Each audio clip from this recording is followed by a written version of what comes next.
البنات، مرحبا بكم مره اخرى في سهر رخيص وبنين. اليوم غندير معكم واحد الفيديو على مشترياتي للتنظيف اللي ما نقدرش نستغنى عليها ابدا. اول حاجه غادي نبدا معكم فيها وهي هذا المنظف ديال الزجاج، وكينظف اي حاجه واحده اخرى. المهم انه ما كيخليش، كيعطي واحد البريون وما كيخليش الاثار، ما كيخليش الطبايع، ما كيخلي غبره، ما كيخلي حتى شي حاجه. في الاول كنت كنشري اللي كنمسح به الغبره بوحدو، وكنت كنشري ديال الدجاج بوحدو. من بعد اكتشفت هذا اللي هو رخيص، كنشريه من ليدل رخيص وكندير به كل شيء، يعني كيصدق ليا اقتصادي، يعني جوج في واحد. ثاني حاجه وهو هذا كيتا غراسا اللي كنشريه ميركادونا. هو كيصلح لاي حاجه فيها ليدان، يعني كيصلح للبوطه، كيصلح الحيوط، الزليج، لاي حاجه. انا مثلا ملي كيكون عندي الكوزينه مسخه كندوزها الكوزينه كنرشو، ومن بعد واحد 5 ديال الدقائق كندوز عليه بواحد الزيت، كتبقى الدنيا نقيه وبلا تعب بلا حتى شي حاجه. حاجه واحده اخرى اللي هو هذا قريب يتسالى ليا اللي هو فيري. انا فيري كنستعملو دائما، ما كنستغناش عليه. اول حاجه كيحيد ليا ليدان، ما كنتعذبش مع ليدان. ثاني حاجه كيرغوي بزاف واقتصادي. انا هاد القرعه اللي فيها اطرو 190 تقريبا اطرو 200، يعني كدوز ليا 3 شهور. نتوما دابا هانتوما راه بقى عندي فيه شويه، هذا يقدر يدوز ليا واحد 3 ديال السيمانات، ومن بعد غادي نشري قرعه واحده اخرى.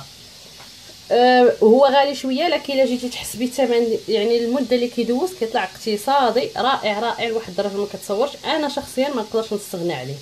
حاجه واحده اخرى وهي هذا اعزكم الله ديال الحمام اللي كنغسلوا به الحمام. زوين، اكتشفت يلاه شريته اول مره، شريته من ميركادونا، فيه الريحه زوينه، ريحه الورد، كيخلي واحد الريحه زوينه، وكينقي المرحاض مزيان. كديريه كتمشي واحد 5 ديال الدقائق كترجعي دغيا كيتحيد كلشي، تيبقى نقي، كيعطي واحد البريون زوين، وكيحيد البكتيريا، كيحيد كلشي. حاجه واحده اخرى هذا المعطر ديال الملابس، كيعجبني بزاف، حتى هو ديال الميركادونا، يدي ليا مده ديال شهر. ها هو شريته الشهر اللي فات، مازال فيه يعني بحساب واحد السيمانه، يعني اسبوع اخر غادي نغسل به. كيعطي ريحه رائعه للحوايج وكيخليهم مرطبين، زوين بزاف وما غاليش.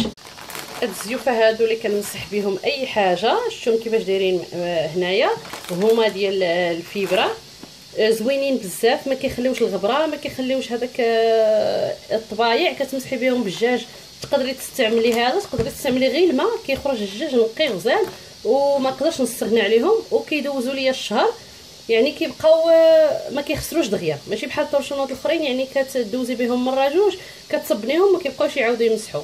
هادو غير حاجه واحده اخرى ما نديروهمش في جافيل الا بغيناهم يبقاو مزيانين. حاجه واحده اخرى هادي البنات، سيرتو البنات اللي هنا في اسبانيا، هادي ديال ميركادونا غزاله بزاف، هي احسن من هذيك الحلفه الحرشه اللي كنحكوا بها. هذيك كتجمع الجراثيم وكتجمع الوسخ، كيبقى شاده واخا كتوصليها ما كيتحيدش. هذه لا، هذه من الداخل هي اسفنجه، ولكن في نفس الوقت هانتوما شوفوا معايا حرشه، كتحك مزيان، زوينه بزاف، ما كتخليش الوسخ، ما كتخلي حتى شي حاجه، وزوينه ما كتشدش الوسخ، يعني كتغسليها كتخليها تنشف كتبقى نقيه. بالمسحوق التنظيف ديال الملابس انا كنستعمل هذا اللي هو ديال ليدل، ديال الصابون ديال الحجره، كيخرج الحوايج زوينين، كيدوم مده طويله، ما كيخسرش الحوايج، ما كيكشفهم ما والو. فيه 65 غسله، كيدوز ليا شهرين، اقتصادي، داير تقريبا شي 6 اورو، وزوين. ما بصراحه ما كنقدرش نستغنى عليه حتى هو، لانه رخيص وكيدوم مده طويله. هكذا كانوا هادو هما مواد التنظيف الرخيصه اللي كنستعملها انا يوميا وما كنقدرش نستغنى عليها.